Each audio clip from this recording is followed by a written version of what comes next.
అది చాలా సిగ్నిఫికెంట్ లేకపోవచ్చు, కానీ ఓడిపోవడానికి ఓడిపోవడానికి అది మాత్రం ఒక సప్లిమెంట్ గా పనిచేసిందని నేను భావిస్తున్నాను. ఎందుకంటే గత 10 ఏళ్లలో ఈ దేశంలో కుబేర్ల సంఖ్య చాలా విపరీతంగా పెరిగిపోయింది. అదేవిధంగా సామాజిక డెవలప్మెంట్, మీరు వరల్డ్ డెవలప్మెంట్ రిపోర్ట్ లో ఉన్నట్టుగా మన దేశం యొక్క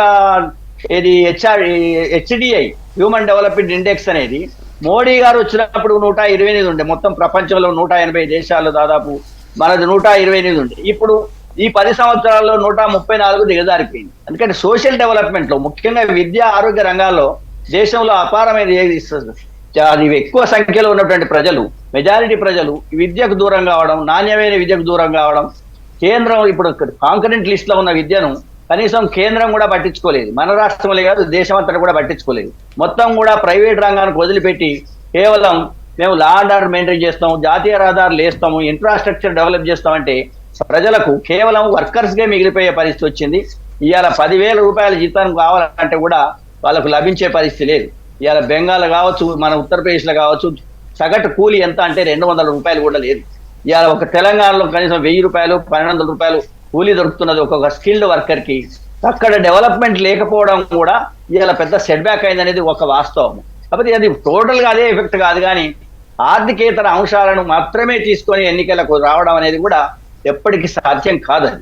ఆర్థిక సమస్యలు కూడా ప్రజల బ్రతుకులను, ప్రజల జీవన విధానాన్ని, వాళ్ళ ఆత్మగౌరవానికి సంబంధించిన విషయం కాబట్టి ఇక్కడ ఆర్థిక పరమైన అంశాలను ఈ మోడీ ప్రభుత్వం గారు చాలా సీరియస్ గా తీసుకోలేదు.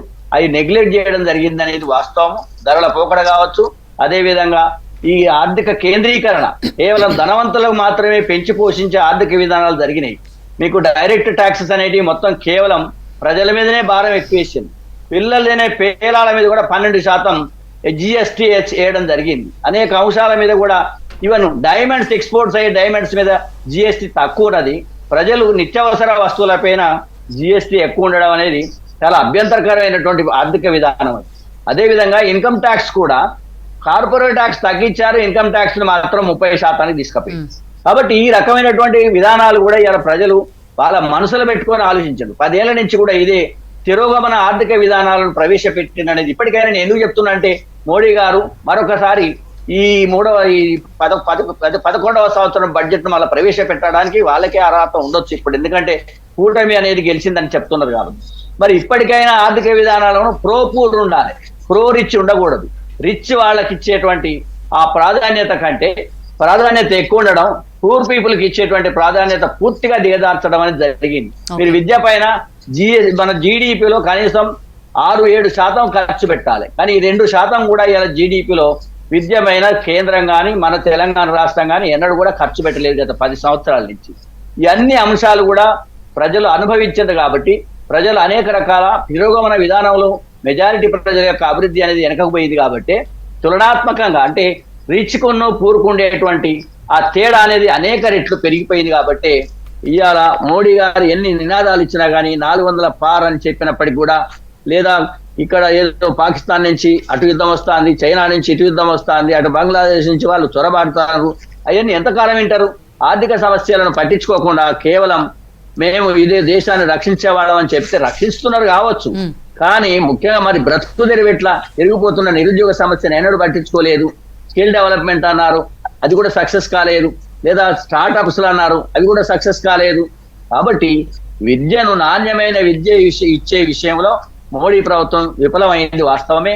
అదేవిధంగా అనేక జిల్లాల్లో కూడా సరైన సెంట్రల్ స్కూల్స్ లేకుండా, అదేవిధంగా ఎన్నో రకాలైనటువంటి ఆధునిక పద్ధతుల్లో నడిచేటువంటి స్కిల్ డెవలప్మెంట్ ఇంజనీరింగ్ ఇన్స్టిట్యూట్ కానీ, మెడికల్ ఇన్స్టిట్యూట్స్ కానీ ఇంకా వెనుకబడిన ప్రాంతాలకు రాకపోవడం కూడా ఒక రకమైనటువంటి సెట్ బ్యాక్ అని నేను అనుకుంటున్నాను. ఆర్థిక పరమైనటువంటి నిర్ణయాలను కూడా సక్రమంగా అందించినప్పుడు మాత్రమే ప్రజలు ఆస్వాదిస్తారు, కానీ ఆర్థికేతర అంశాల మీద నిరంతరం ఆధారపడితే ఇటువంటి సెట్ బ్యాక్స్ వస్తాయి. కాబట్టి ఇప్పటికైనా వచ్చే బడ్జెట్ లో ప్రజల బడ్జెట్ రావాలి, కానీ ధనవంతుల బడ్జెట్ రాకుండా ఉంటే మంచిదని నేను భావిస్తున్నాను. మహారాష్ట్ర విషయం వస్తే ప్రకాష్ రెడ్డి గారు, ఇందాక మీరు అన్నట్లు కొన్ని చోట్ల కొన్ని రాష్ట్రాల్లో ఒక రకంగా, కొన్ని రాష్ట్రాల్లో ఒక రకంగా. మహారాష్ట్రలో స్వయంకృత అపరాధమా? మీరు చేసిన మిస్టేక్స్ వల్లే ఇప్పుడు దానికి మూల్యం చెల్లించుకోవాల్సిన పరిస్థితి. 40 నేను చెప్తాను మేడం. ముందు మహారాష్ట్ర చెప్పాక 41 లాస్ట్ టైం ఎన్డీఏకి మహారాష్ట్ర చెప్పే మన ముందు వారు లేవనెత్తిన కొన్ని అంశాల మీద చెప్తాను. ప్రపంచంలో జియోగ్రఫికల్ పొజిషన్స్ ప్రపంచ దేశాలు ఎవరిని తీయండి, ఏ దేశాన్ని మీరు స్టడీ చేసినా, అది ప్రీ ఇండిపెండెన్స్ అలా ఈవెన్ 3-4 సెంచరీస్ బ్యాక్ కూడా తీసినా కూడా భౌగోళికమైన అంశాలు, ఆ దేశం యొక్క సరిహద్దులు, ఎల్లలు, భౌగోళిక అంశాలు ఆ దేశ ఆర్థిక వ్యవస్థను ప్రభావితం చేస్తానడానికి best example P O K. Tajikistan, Turkmenistan ఈ రెండిట్లో ఈ రెండు దేశాలు ఒకప్పుడు ఎరిస్ట్రే రష్యాలో ఉన్నటువంటి దేశాలు, వారికి తెలుగు అంటే సమాచారం కోసం చెప్తున్నా. ఆ రెండు దేశాలలో ఈరోజు 40,000 కోట్లు ఓఎన్జీసీ పెట్టుబడి పెట్టింది. అక్కడ పెట్రోల్ మనం ఉంటే క్రూడ్ ఆయిల్ మనం తీసుకోవచ్చు. ఆ పిఓకే కనుక భారతదేశంలో ఉండింటే అనే పదం ఉపయోగిస్తున్నా. కాశ్మీర్లో అక్కడ 65 దేశాల యొక్క కంగ్లామరేషన్ ఉంటుంది అక్కడ భారతదేశ వాయువ్య ప్రాంతంలో. అక్కడ నుంచి పైప్ వేస్తే మనకి 50 రూపాయలు వస్తుంది. మధ్యధరా సముద్రం తిరిగి ఇంత దూరం తిరిగి ఇట్లా రావాలి. నెంబర్ 1 మన దేశం ఈరోజు 6 నుంచి 7 లక్షల కోట్ల రూపాయలు ఈరోజు సైన్యం మీద పెడుతున్నాం. ఎందుకంటే పెద్ద మనకు బార్డర్ ఉంది, అదే తక్కువ అనుకుంటే చాలా. China border, Pakistan border, Bangladesh border, ఈ లక్షల కోట్ల రూపాయలు మన భౌగోళికమైనటువంటి పరిస్థితుల కారణంగా ఈ దేశంలో పేద ప్రజలు కడుతున్న సొమ్ములోంచి 6-7 లక్షల కోట్ల రూపాయలు సైన్యానికి పెడుతున్నాం మేడం. సైన్యం ఉండాల్సిందే, కానీ అవసరం దేనికంటే ఎందుకు పెడుతున్నామంటే మన పక్క సరిహద్దు దేశాలు మన మీద సామాజికంగా దాడి చేస్తున్నాయి, మతపరంగా దాడి చేస్తున్నాయి, ఆర్థిక పరంగా దాడి చేస్తున్నాయి. ఇది అర్థం కావాలి కదా. పాకిస్తాన్ మన మీద ఎందుకు, పాకిస్తాన్కి మన శత్రు దేశమా? ఎందుకు శత్రు దేశం అయింది? ఇస్లామిక్ కంట్రీ, ఒక హిందూ నేషన్, జిహాదీ. బంగ్లాదేశ్ ఒక ఇస్లామిక్ కంట్రీ, భారతదేశం ఒక జిహాదీ. ఈ దేశం జిహాదీ ఎందుకు అయింది? దేశంలో రోహింగ్యాలు ఎందుకు వస్తారు? ఇవన్నీ పక్క పెట్టండి. 3 కోట్ల మంది బంగ్లాదేశీయులు అక్కడ వచ్చి బంగాల్లో ఉంటే పేదరికం ఉంటుందా, ధనవంతం ఉంటుందా? మీరు చెప్పండి. జనాభా ప్రపంచ దేశంలో మనం ఎందుకు రానియదు తినాలి? మనం ఎందుకు రానియదు? అమెరికా ఎందుకు రానియదు? కెనడా ఎందుకు రానియదు? వద్దు, ఈ దేశంలో వస్తే మీకు సమస్యలు ఉంటాయని. ఈ సమస్యనే కదా. అందుకోసం భౌగోళిక అంశాలు సమస్యలు కావని, ఆ భౌగోళిక భద్రత సమస్యలు కాదనేటువంటిది ఈ భారతదేశంలో 47 నుంచి కూడా నెహ్రూయన్ కాంగ్రెస్ సోషలిస్టిక్ భావజాలం పేరుతోని కమ్యూనిస్టు చేసినటువంటి ఒక మానసికమైనటువంటి ఒక ఎత్తుగడలో భాగంగా పిఓకే గురించి మాట్లాడరు. చిటగాంగ్, నేను ఇప్పుడు చెప్తే చిటగాంగ్ మన త్రిపుర నుంచి అగర్తల నుంచి చిటగాంగ్ 70 కిలోమీటర్ రోడ్ అవుతుంది. చైనా ఒక సిల్క్ రోడ్ వేస్తుంది, పాకిస్తాన్ కరాచీ గుండా మన పిఓకే నుంచి వేస్తుంది. ఎందుకు వేస్తుంది? ఆ దేశ ఆర్థిక అభివృద్ధిలో ఆ సిల్క్ రోడ్, ఎందుకంటే కరాచీ దాకా పోవాలి, ఇండస్ట్రీ వాళ్ళ యొక్క మెటీరియల్ పోవాలంటే దగ్గర, లేకపోతే అటు 4,000 కిలోమీటర్లు షాంఘాయ్ తీసుకుపోలేరు మన ఉత్పత్తులను. ఆ నార్త్ ఈస్టర్న్ స్టేట్స్ నుంచి కూడా దిబ్రూగఢ్ నుంచి సిలిగురి నుంచి తిరిగి కలకట్టా రావంటే 24 గంటల జర్నీ. అక్కడ త్రిపురకు పోతే 3 గంటల 70 కిలోమీటర్లు అగర్తలకు త్రిపురకి. ఏది ఆర్థికమైనటువంటి అంశాలలో ఈ భౌగోళిక అంశాలు సంబంధం లేదని మాట్లాడడం అనేటువంటిది నిజంగా ఒక రకంగా మేధావులు మరి ఏం ఆలోచిస్తారో నాకు తెలియదు. ఒక పాయింట్. రెండో పాయింట్ నేను చెప్పదలుచుకున్నాను మేడం. వారు ఎడ్యుకేషన్ గురించి చెప్పారు, మహారాష్ట్ర తప్పకుండా చెప్తా. ఏ మెజారిటీ లేని మైనారిటీ ఉన్నటువంటి పివి నరసింహ ప్రభుత్వం ఈ దేశంలో 70 సంవత్సరాల ప్రజాస్వామ్య చరిత్రలో నెహ్రూ, గాంధీ ఆర్థిక విధానాలకు భిన్నంగా గ్యాట్ ఒప్పందం సంతకం పెట్టింది. ఎట్లా సంతకం పెట్టింది? WTO సంతకం పెట్టింది. ఎట్లా సంతకం పెట్టింది? మైనారిటీ ప్రభుత్వం. ఎవరిని కన్సల్ట్ చేసింది? ఎవరిది కన్సల్టెన్సీలో సంతకం పెట్టింది? డెమోక్రటిక్ ప్రాసెస్ అన్నారు కదా, మంచి నిర్ణయాలు తీసుకోవచ్చు ఆర్థిక ఈ దేశం యొక్క ఆర్థిక వ్యవస్థ అంత పెద్ద నిర్ణయాన్ని ఎవరికి ఏ మైనారిటీ ప్రభుత్వం తాకట్టు పెట్టింది ఆ రోజులలో? మరి ఎవరి కోసం తాకట్టు పెట్టింది ఆలోచించాలి. ఈ రోజున డెమోక్రసీ, మరి అది డెమోక్రసీ కాకుండా పివి నరసింహ కాలంలో అది డెమోక్రసీ, అది నిజమే లేకుండా. కాబట్టి డెమోక్రసీ ప్రాసెస్ అనేటువంటిది నిరంతరం జరుగుతుంది, పద్ధతులను బట్టి జరుగుతుంది. అటు జరగకపోతే డెమోక్రసీ కాదనుకుంటే మరి ఘాట్ ఒప్పందం ఎవరిని అడిగి పెట్టినావు నువ్వు సంతకం? WTO సంతకం ఎవరిని అడిగి పెట్టినావు? అమెరికాని అడిగి పెట్టినావా? మన్మోహన్ సింగ్ కదా ప్రధాన ఫైనాన్స్ మినిస్టర్ అప్పుడు. కాబట్టి మన డెమోక్రటిక్ ప్రాసెస్లో అదొక అంశం. వాళ్ళు ఏమైనా 3 అంశం నిత్యావసర వస్తువుల మీద గత ప్రభుత్వంలో, కాంగ్రెస్ ప్రభుత్వంలో బియ్యం మీద ట్యాక్స్ ఉండే మేడం, గోధుమల మీద ట్యాక్స్ ఉండే. ఇప్పుడు ఏ నిత్యావసర వస్తువులు లూజ్ కొంటే ట్యాక్స్ లేదు. ఉంది అని కనుక అనుకుంటే నాకున్న పరిజ్ఞానంతో చెప్తున్నా, ఎక్కడ ప్యాక్డ్ ఫుడ్ ధనవంతుల కోసం చేస్తారు. పాలు కొనుక్కుంటే నో ట్యాక్స్. పాలు కనుక మీరు ప్యాకెట్ కొనుక్కుంటే, చిప్స్ కొనుక్కుంటే నో ట్యాక్స్. బయట చిప్ను కనుక ప్యాకెట్ చేస్తే, బ్రాండ్ చేస్తే ట్యాక్స్. మరి బ్రాండెడ్ ఐటమ్స్ వాడెవడో వాల్మార్టోడో ఇంకొకడో అమెజానోడో బిమజానోడో తయారు చేస్తాడు. మనకి కిరాణా కొట్టు కడపోతే నో బ్రాండ్స్. పాల ప్యాకెట్ లగ్జరీ, నో బ్రాండ్స్. పాల ప్యాకెట్ అంటే నేను విషయం చెప్తున్నాను మేడం, నో బ్రాండ్స్ అంటున్నా. మనం కూరగాయలు కొనుక్కుంటే నో బ్రాండ్స్. అదే బ్రాండింగ్ చేసుకుంటే మీకు ఖచ్చితంగా ట్యాక్స్ ఉంటుంది. కాబట్టి ట్యాక్స్ను తీసేశారు. గతంలో ఉన్నటువంటి బియ్యం మీద, గోధుమల మీద, పప్పుల మీద నో ట్యాక్స్ ఇప్పుడు. అందుకోసం ఇండైరెక్ట్ ట్యాక్సెస్ బాగా లిబరలైజ్ చేశారు. నెంబర్ 3, వారు ఇన్కమ్ ట్యాక్స్ గురించి చెప్పారు. ఇందిరాగాంధీ కాలంలో 1,25,000 ఇన్కమ్ ట్యాక్స్ హెడ్ ఉన్నారు మేడం. 1,25,000 ఆదాయానికి ఇన్కమ్ ట్యాక్స్, ఇలా 10 లక్షల ఆదాయానికి 6,000 కడుతున్నాం మేడం. అర్థం చేసుకోవాలంటే మారుతున్న పరిస్థితులలో ప్రజలు ఎట్లా ఆలోచిస్తారు అనేది వారు చెప్పిన పాయింట్ ఒకటి. అంటే మీరు చెప్పారు కాబట్టి చెప్తున్నా, కరెక్ట్. మీరు ఒకసారి ఒక పాయింట్ చెప్పారు సత్యం గారు, మోడీ ప్రభుత్వం యొక్క పాలనను కరెక్ట్గా ఇంప్లిమెంట్ చేసినట్టుగా ఎట్లా ఉంటుందో ఎమర్జెన్సీ ఫలితాలను కూడా ఈ రాష్ట్రంలో అప్పుడున్న ముఖ్యమంత్రులు, ఈ రాష్ట్రం కర్ణాటకలో అంత దౌర్జన్యం చేయలేదు కాబట్టి ఇక్కడ దాని ప్రభావం కనిపించలేదు కాబట్టి 2 రాష్ట్రాలు అప్పుడు మనం గెలిచినాము, మనం జరిగిపోయింది అనేది. కోదండరాం గారు ఒక మాట అన్నారు, ప్రతిపక్షాన్ని కన్సల్ట్ చేయాలని. బీజేపీ మిత్రపక్షాలతో కలిసి 200 వచ్చింది సార్. మిత్రపక్షాలతో ప్రభుత్వం ఫామ్ చేస్తుంది, ప్రతిపక్షాలతో కాదు. కాబట్టి అది క్లారిటీగా ఉండాలా. నేను ఒకటే చెప్తున్నాను మేడం, ప్రతిపక్షం కూడా స్ట్రాంగ్ గా ఉంది, ఉండాలి. వన్ సైడెడ్ గా చట్టాలు పాస్ చేసే పరిస్థితి ఉండదు అన్నారు. డెమోక్రసీలో వారు చెప్పిన పాయింట్ చాలా కరెక్ట్. ప్రతిపక్షం, బలమైన ప్రతిపక్షం ఉన్నప్పుడే ప్రభుత్వం చాలా బాగా పనిచేస్తాయి. కోదండరాం సార్ ఏదో రియాక్ట్ అవుతున్నారు సార్. సార్ ప్రతిపక్షం అన్నాడు, నేను క్లారిటీ ఇచ్చాను. ఇప్పుడు వెంకటనారాయణ గారు అడిగిన ఉద్దేశం ఏంటంటే, కేవలము మీరు భౌగోళిక అంశాలే అనుండ్రి సాంస్కృతిక అంశాలకు మాత్రమే పరిమితం అయితే లాభం లేదు. నిత్య జీవితంలో ఎదురయ్యేటువంటి సామాజిక ఆర్థిక సమస్యల మీద కూడా దృష్టి పెట్టవలసి ఉంటుంది. ఆ సమస్యలను విస్మరించిండ్రు అనేది వెంకటనారాయణ గారు సూటిగా వివరంగా చెప్పిండ్రు. నేను అనేది ఏంటంటే మీరు దాన్ని కొంచెం వక్రీకరిస్తారు. నేను ఇంటర్లింక్ అని చెప్పాను, బట్ ఫైనల్ గా మీరు మహారాష్ట్ర గురించి అడిగారు కాబట్టి ఇప్పుడు విత్ డ్యూ రెస్పెక్ట్ నేను డిఫర్ అవుతున్నా మన రెడ్డి గారితో, ప్రకాష్ రెడ్డి గారితో. ఏమిటంటే రోహింగ్యాలు రావటం వల్ల, బంగ్లాదేశ్లు రావటం వల్ల పేదరికం పెరిగిందన్నారు. ఇప్పుడు పేదరికం అత్యధికం మొన్న 6 months బ్యాక్ నీతి ఆయోగ్ రిపోర్ట్ ఇచ్చి 36% పావర్టీ ఉత్తరప్రదేశ్లో ఉంది, 32% పావర్టీ బీహార్లో ఉంది. ఇవాళ తెలంగాణ, ఆంధ్రలో 8% పావర్టీ ఉంది. కేరళలో 0.7% పావర్టీ ఉంది. కాబట్టి పావర్టీ లెవెల్స్ని తగ్గించడంలో రోహింగ్యాలో లేకపోతే బంగ్లాదేశీలో రావటం వల్లనే ఈ దేశంలో పేదరికం ఉందనే దానికి డిఫర్ అవుతున్నా నేను. ఒకటి ప్రకాష్ రెడ్డి నేను చెప్పినట్టు మీరు చెప్తాను, వారు చెప్పినట్టు దానికి ఇక్కడ డిఫర్ అవుతున్నా. తర్వాత రెండో పాయింట్ ఏంటంటే, ఇవాళ జిఎస్టీ ఉంది. జిఎస్టీ పెట్టినప్పుడు 1,00,000 కోట్లు 90,000 కోట్లు వస్తుంది అనుకున్నారు. ఇవాళ 1,73,000 కోట్లకు పెరిగింది, ఏది మంత్లీ. కాబట్టి ఈ ఎక్సెస్ కలెక్షన్స్ మొత్తం కూడా సెంట్రల్ ఫిస్కల్ డెఫిసిట్ తగ్గడానికి ప్రయత్నం చేస్తారు తప్ప స్టేట్స్కు దాంట్లో నుంచి ఇంకా షేర్ పెంచట్లేదు. ఇది 2 అంశం. మూడోది, ఈ మధ్య రిజర్వ్ బ్యాంక్ ఆఫ్ ఇండియా 2,00,000 కోట్లు డివిడెంట్ ఇచ్చింది సెంట్రల్ బ్యాంక్.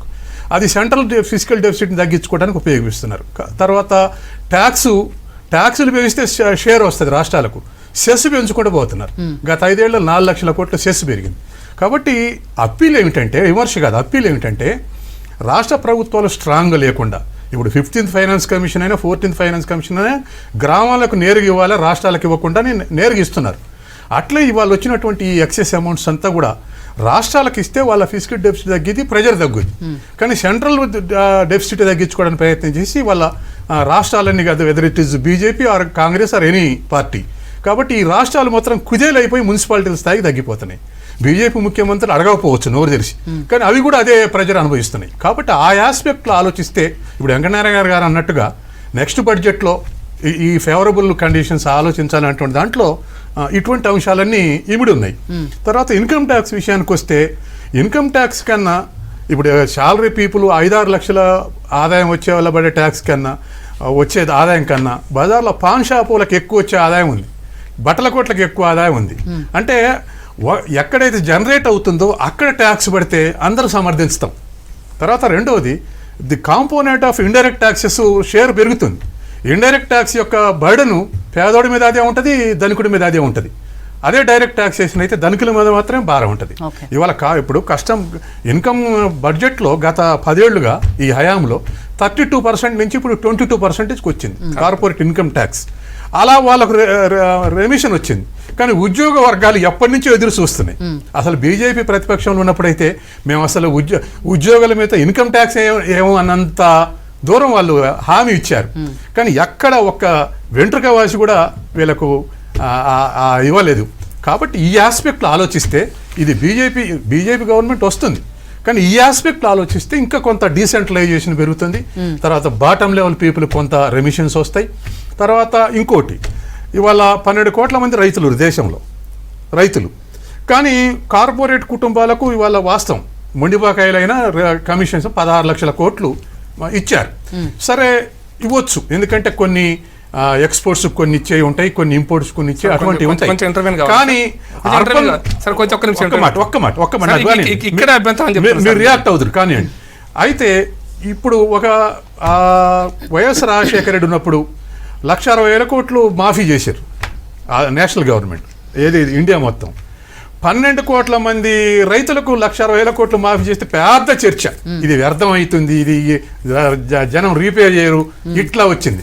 ఇటువంటి కన్సెషన్స్ ఇచ్చుకుంటూ పోతే కొంత ఈ బర్డన్ పేదవర్గాలను పడుతుంది. కాబట్టి ఇవన్నీ కూడా, ఎందుకంటే ఇంకోటి కూడా ఉంది, ఇవాళ మార్కెట్ ఎకానమీ 90% ఉంది. దీంట్లో నుంచి బాటమ్ లెవెల్ పీపుల్, మధ్యతరగతి ప్రజలు దీని నుంచి సంపాదించడం కష్టం అవుతుంది. మార్కెట్ నుంచి పబ్లిక్ ప్రొటెక్షన్స్ తగ్గినాయి, ఏ గవర్నమెంట్ అయినా తగ్గినాయి. కాబట్టి ఇక ప్రభుత్వం చేతుల్లో ఉన్నది ఏమిటంటే బడ్జెట్ కన్సెషన్సే మనకు అవుపడాయి. కాబట్టి ఆ ఆస్పెక్ట్ ఉండాలనేది వెంకయ్యనాయుడు గారు చెప్పారు. కాబట్టి అది ప్రకాష్ రెడ్డి గారు లాంటి బీజేపీలోని ఇంటలెక్చువల్స్ కొంత మొబిలైజ్ చేస్తే ఫేవర్ జరుగుద్ది కింది వర్గాలు. 16 లక్షల కోట్లు అన్నారు కదా, నేను ఇప్పుడు కూడా ఛాలెంజ్ చేస్తాను మేడం, 16 పైసలు కూడా ఏ కార్పొరేట్ కంపెనీ కన్సెషన్ ఇవ్వలేదు మేడం. బ్యాంకింగ్ సెక్టర్ నుంచి నేను ఛాలెంజ్ చేస్తున్న ఈరోజు ఎంత పెద్ద మీద రండి, 16 పైసలు కూడా అంటున్నా. ఎందుకు చెప్తున్నా అంటే ఇండియన్ లాస్, అది కాంగ్రెస్ ప్రభుత్వం ఉండనివ్వండి, బీజేపీ ప్రభుత్వం ఉన్నా కూడా బ్యాంకింగ్ సెక్టార్లో వచ్చినటువంటి ఏవైతే స్ట్రింజెంట్ గట్టి చట్టాలు ఉన్నాయో, మీరు నేనైనా సరే ఒక క్రెడిట్ కార్డుకు 10 రూపాయలు బాకీ ఉంటే కన్సెషన్ ఇవ్వరు మేడం, వేయాల్సిందే. నేను బ్యాంకింగ్ సెక్టార్లో నేను కట్టినోడే చెప్తున్నా. మార్నింగ్ నుంచి ఇంకొక చర్చ నడుస్తున్నది ఏంటంటే, మన రాష్ట్రంలో బీఆర్ఎస్ కి సంబంధించి ఒక ఉద్యమ పార్టీగా 10 సంవత్సరాలు అధికారంలో ఉన్న పార్టీగా ఇప్పుడు first time, I think BRS ఆవిర్భవించిన తర్వాత ఫస్ట్ టైం అనుకుంటా లోక్సభలో రిప్రజెంటేషన్ లేకుండా ఉన్న పరిస్థితి. ఎలా ఉంటుంది, ఇంకా ఉంటుందా ఉండదా? బీఆర్ఎస్ ఉనికి ప్రశ్నార్థకం అవుతుందా? బీజేపీ కంప్లీట్గా బీఆర్ఎస్ ఇప్పుడు ఎట్లయితే బీఆర్ఎస్ ఓటింగ్ని తినేసిందో అట్లా ఫ్యూచర్లో బీఆర్ఎస్ ప్లేస్ని కూడా ఆక్యుపై చేస్తుంది. ఇట్లాంటి అనేక చర్చలు ఏం చెప్తారు సార్? ఇప్పుడు అంత తొందరగా పార్టీ ఉనికి మొత్తం పోతుంది, భూస్థాపితం అయిపోతుందని మాట నేనైతే అనజాలను. ఎందుకంటే ఏ పార్టీకైనా ఒక సామాజిక పునాది, అది ఓ క్రమంలో అది పెంపొందించుకుంటది. కాబట్టి చేజేతుల బీజేపీ చేసిన పెద్ద తప్పిదం, బీఆర్ఎస్ చేసిన పెద్ద తప్పిదం ఏంటంటే ఆ పార్టీ యొక్క పురుడు పోసుకున్నదే తెలంగాణ అస్తిత్వంలో. ఆ పార్టీ ఎదిగింది తెలంగాణ అస్తిత్వాన్ని కాపాడుతానన్న హామీతో, తెలంగాణ అభివృద్ధికి పాటుపడతానన్న హామీతో. అట్లా ఒక ప్రత్యేకమైన పునాదిని ఏర్పరచుకున్నటువంటి పార్టీ తన అస్తిత్వాన్ని, తన మూల పునాదిని గొడ్డలి పెట్టుగా తన పార్టీ పేరును మార్చుకుంది. టిఆర్ఎస్ అనే పేరును తీసేసి బిఆర్ఎస్ అనే పేరు ఎప్పుడైతే తెచ్చుకుందో అది తనకు జన్మనిచ్చినటువంటి అస్తిత్వానికి రాజీనామా పెట్టింది. దాన్ని వదులుకున్న సంబంధాలను తెగదెంపులు చేసుకున్నది. అది ఆ పార్టీ చేసినటువంటి పెద్ద తప్పిదం.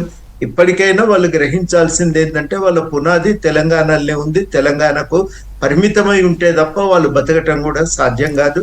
రెండవది నేను చెప్పదలుచుకుంది ఏంటంటే ఆ పార్టీకి తప్పనిసరిగా దాని అవకాశాలు వాళ్ళకు ఉంటాయి, కానీ అంత తొందరగా ఆ పార్టీ ఇవాళ ఎదుగుతుందని నేను నమ్మట్లేదు. కారణం ఏంటంటే వాళ్ళు తమ నిర్వహణ పద్ధతులను, రాజకీయ దృష్టికోణాన్ని సమగ్రంగా సమీక్షించుకోవాలి.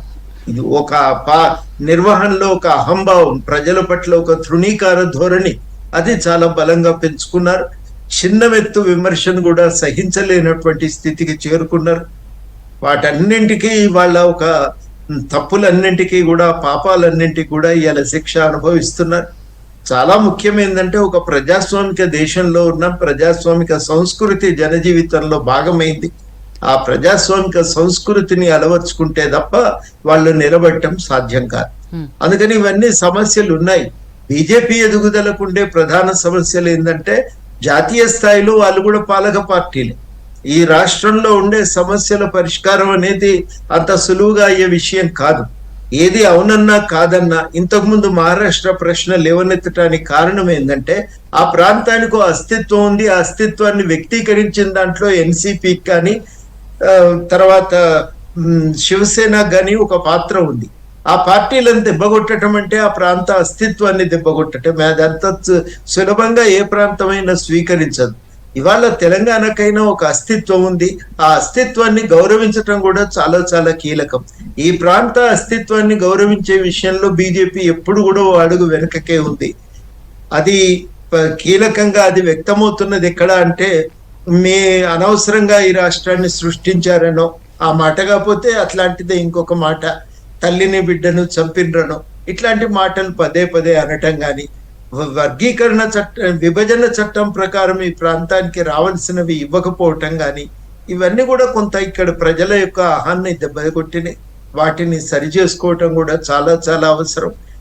ఈ పరిణామాల వల్ల ఏమవుతుందంటే ఎక్కడో ఒక కొంత BRS కి ఒక స్థానం మిగిలే ఉంటదని చెప్పి నేను అనుకుంటా ఉన్నా. మళ్ళా వీటిని సరి చేసుకోవటం అనేది ఇవాళ చాలా కీలకం.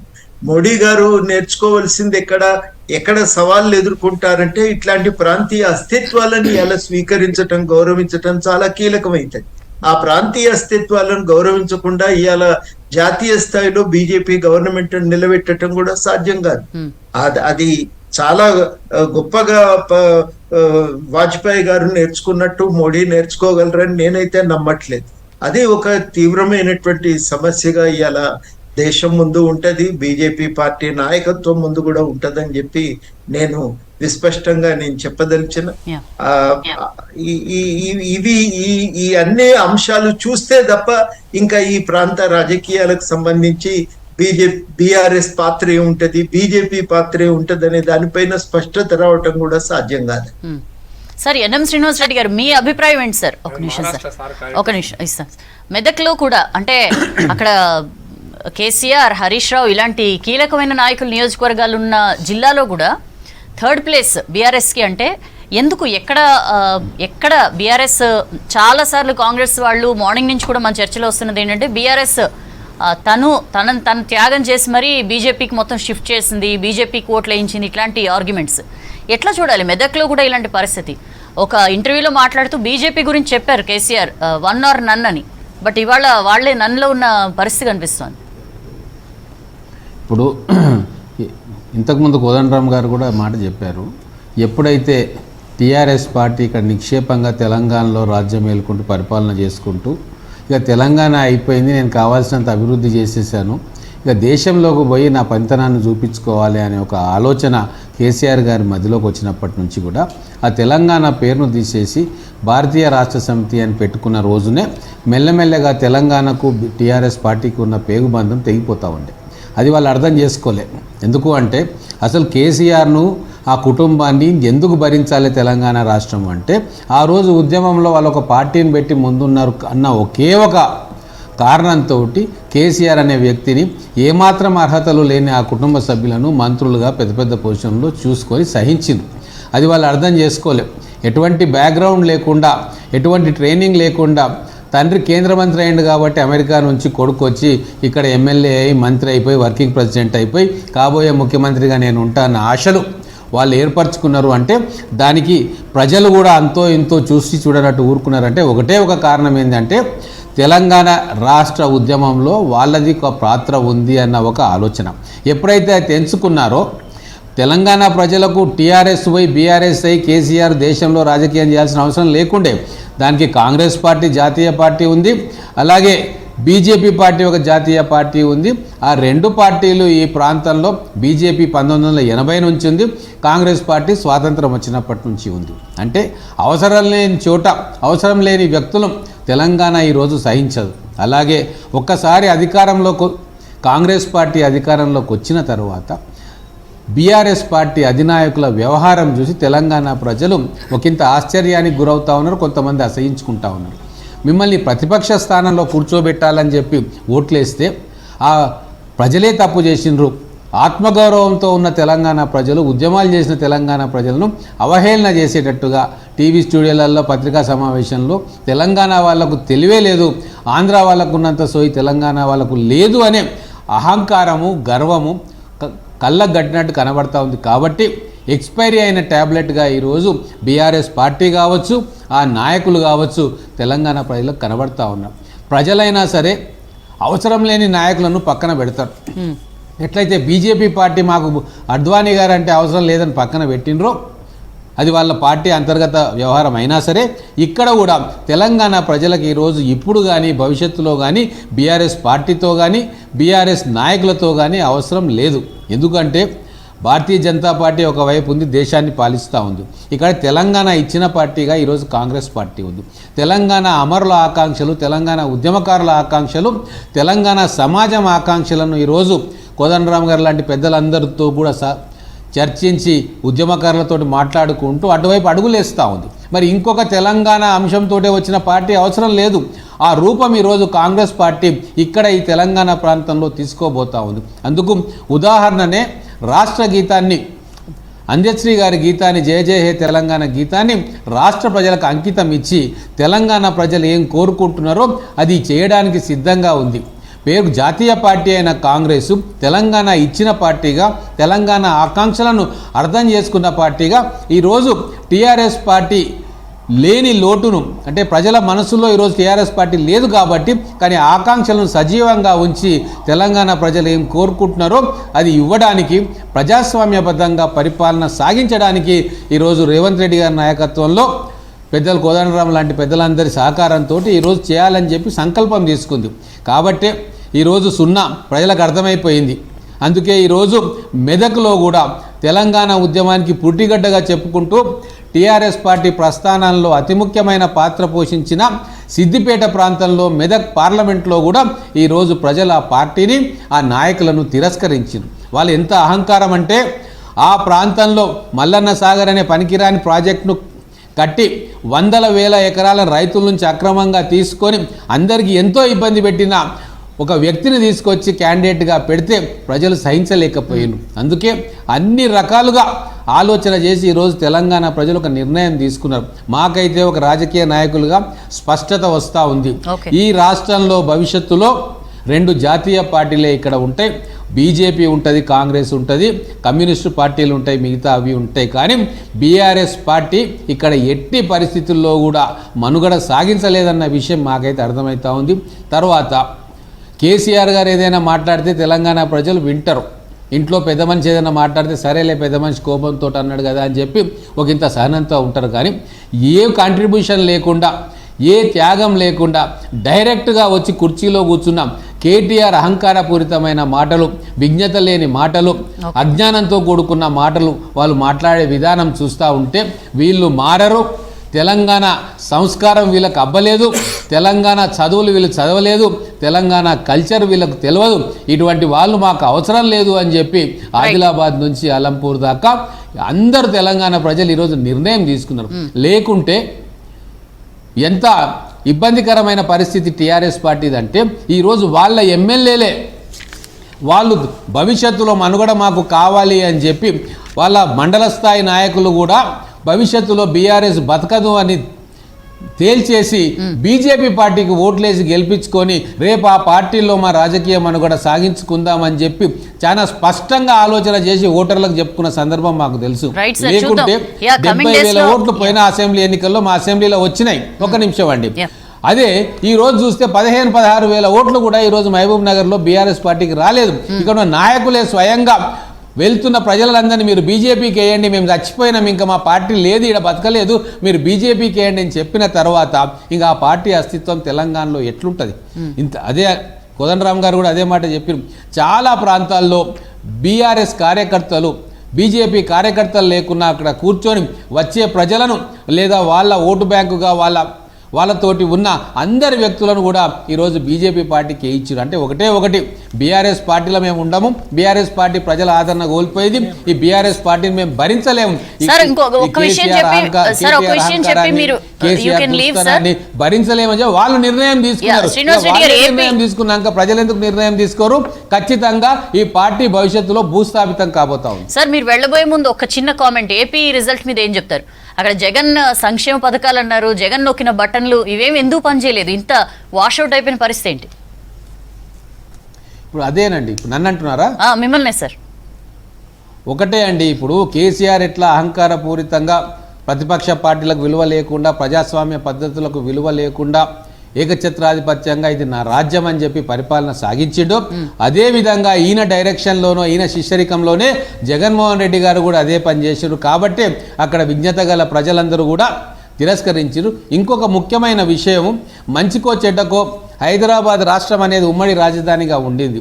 చంద్రబాబు నాయుడు గారు ఒక విజన్ తోటి అక్కడ అమరావతిని ఒక రాజధానిగా 33,000 ఎకరాలను సేకరించి భవిష్యత్తులో ఆ రాజధాని ద్వారా తెలంగాణ ఆంధ్రప్రదేశ్ ఆర్థిక వ్యవస్థను కొత్త పుంతలు తెక్కించాలని ఒక మంచి ఆలోచన చేస్తే కేవలం అది మా ప్రాంతంలో లేదు, లేదా ఆ చుట్టుముట్టు ఉన్న భూములు నా వర్గం వాళ్ళవి కాదు, ఇతర ప్రజలవి, వాళ్ళు అక్కడ ఆ భూముల ధరలు పెరిగితే వాళ్ళకి డబ్బులు వస్తే మాకు ఇబ్బంది అవుతుంది అని చెప్పి ఇటువంటి చిన్న చిన్న ఆలోచనలు, కుర్చ ఆలోచనలతోటి ఆ రాజధానిని నేలమట్టం చేసిండు, ఆ ఆశను చంపేసిండు, ఆలోచన చంపేసిండు. కాబట్టి అక్కడ అభివృద్ధి లేమి, ఒక్క కొత్త ఇండస్ట్రీ రాలే, ఉపాధి దొరకలే, యువకులు ఆగ్రహంతో రగిలిపోయినరు.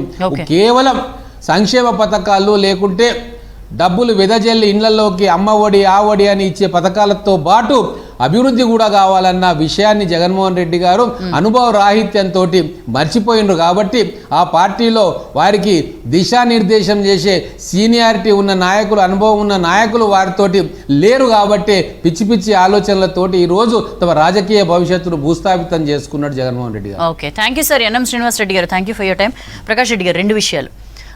ఒకటి, వారు చెప్పిన బీఆర్ఎస్ ఇష్యూ ఒకటి, అంటే వాళ్ళ ఓట్లు మీకు ఓట్ షేర్ మీకు బదిలీ అయిన సిచ్యుయేషన్ ఒకటి. ఏపీ మీద ఒక కామెంట్.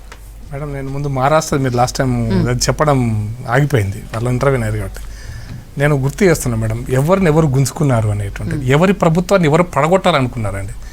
ఆ నీచ సంస్కృతి కాంగ్రెస్ మొదలు చేసింది. ఎందుకు చెప్తున్నా అంటే, మహారాష్ట్రలో మీరు కంటిన్యూ చేస్తారా? కాదు, నేను 2014లో బీజేపీ గెలిచింది ఆన్ ఇట్స్ ఓన్. 2014లో శివసేన కాంటెస్ట్ చేసింది, తక్కువ సీట్లు వచ్చినాయి. శివసేన బీజేపీకి మద్దతు ఇస్తే బీజేపీ ముఖ్యమంత్రి అయింది 5-10 సీట్లకు అంతే. తర్వాత 2019లో బీజేపీ శివసేన కలిసి పోటీ చేసినాయి. మీరేం చేశారు? శివసేన ముఖ్యమంత్రి కావడం కోసం అని చెప్పి మీరు ఏ సిద్ధాంతం అయితే సెక్యులర్ అని చెప్తున్నటువంటి సిద్ధాంతం ఉంది, ఇలా సోకాల్డ్ సెక్యులర్, ఏ సెక్యులర్ సిద్ధాంతానికి బద్ద వ్యతిరేకం అని చెప్పుకుంటాడు బాల్ ఠాకరే, ఆయన కొడుకు ఉద్ధవ్ ఠాకరే. ఆ సెక్యులర్ వాదికి వీళ్ళు మద్దతు ఇచ్చారు మేడం. ఇక మీరు వీళ్ళు కమ్మినారా మేము కమ్మినారా ప్రజలు చూస్తారు, ఇప్పుడు అబ్బాయి చూస్తారు. ఎందుకోసం చెప్తున్నారు, మహారాష్ట్రలో ఇది ఇష్యూ, మహారాష్ట్ర ఇష్యూ పూర్తిగా మేము గెలిచినటువంటి, మేము కలిసి పోటీ చేసినాం. మేము వేరు పోటీ చేసి ఉంటే వాళ్ళ ఇష్టం అదిగా. మేము కలిసి బీజేపీలో శివసేన బీజేపీ కలిసి పోటీ చేసింది.